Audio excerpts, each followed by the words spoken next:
New at 5, a wild scene in a Westchester courthouse as a judge sentenced a 16-year-old rapist. One of the victims went on the attack in the courtroom. CBS 2's Lou Young has the story from White Plains.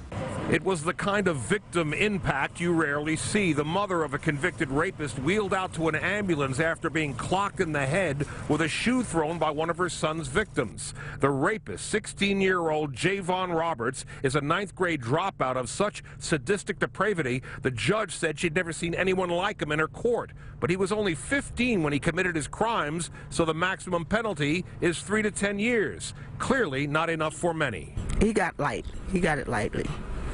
Are you upset about it?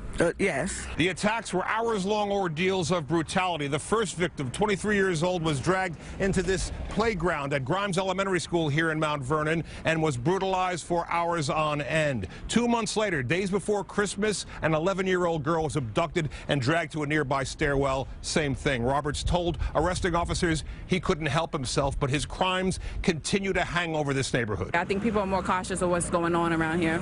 Everybody remembers? Yes. Wow. Yep, one of them little wild little kids that be running around over here.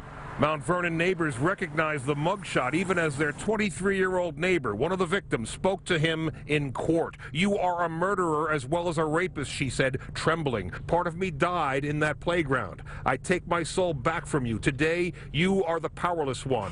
Moments later, as the court session ended, the victim threw a wedge shoe at the rapist's mother out of frustration. That woman was taken away in an ambulance while the victim was arrested herself. Although eligible for parole in 3 years, it's expected Roberts will serve the maximum 10, at which time the state can move to have him civilly detained as a danger to society. They should do life, you know. They should know better. Know 11 better. years old, that's know sad. better. That's sad. That's very sad. Clearly, his old neighborhood doesn't want him back. We're in Mount Vernon, Westchester County. Lou Young, CBS 2 News. And the rape victim who threw the shoe was not taken into custody but was given a ticket. The rapist's mother was not seriously injured.